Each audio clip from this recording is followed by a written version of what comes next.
तो चलिए आशा करते हैं स्क्रीनशॉट ले लिए होंगे आप लोग। अब सिंगुलर नंबर और प्लूरल नंबर दोनों के डेफिनेशंस को भी समझ लेते हैं। तो जैसा कि अभी बताया कि अंग्रेजी में नंबर दो प्रकार के होते हैं, सिंगुलर नंबर यानी एक वचन, प्लूरल नंबर यानी बहुवचन। सिंगुलर नंबर यानी एक वचन किसे कहते हैं? तो जिस शब्द से किसी एक व्यक्ति या वस्तु का बोध हो उसे सिंगुलर नंबर कहा जाता है।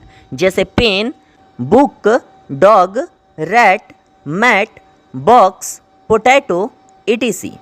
अब यदि इसी को इंग्लिश में बोलें तो if a noun tells about only one is called singular number, as pen, book, dog, rat, mat, box, potato, etc।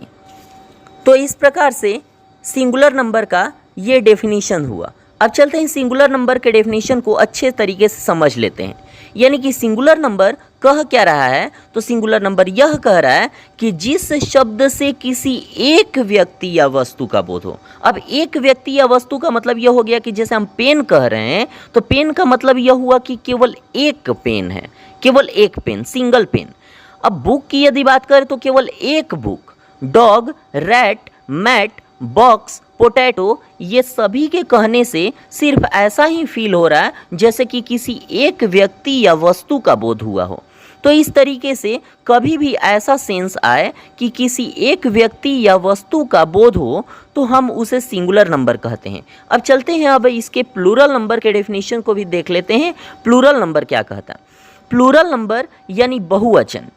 तो जिस शब्द से एक से अधिक व्यक्ति या वस्तु का बोध हो उसे प्लूरल नंबर कहा जाता है। जैसे pens, books, dogs, rats, mats, boxes, potatoes, etc।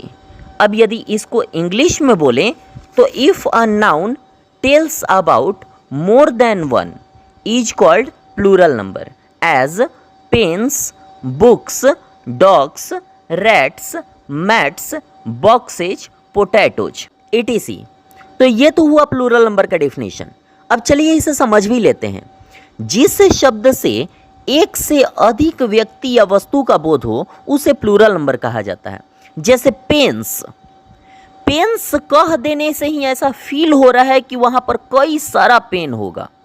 वैसे ही बुक्स, बुक्स कह देने से ऐसा फील हो रहा है कि बहुत सारा बुक होगा। Dogs, rats, mats, boxes, potatoes, etc। ये सबके कहने से ऐसा ही फील हो रहा है कि वहाँ पर कई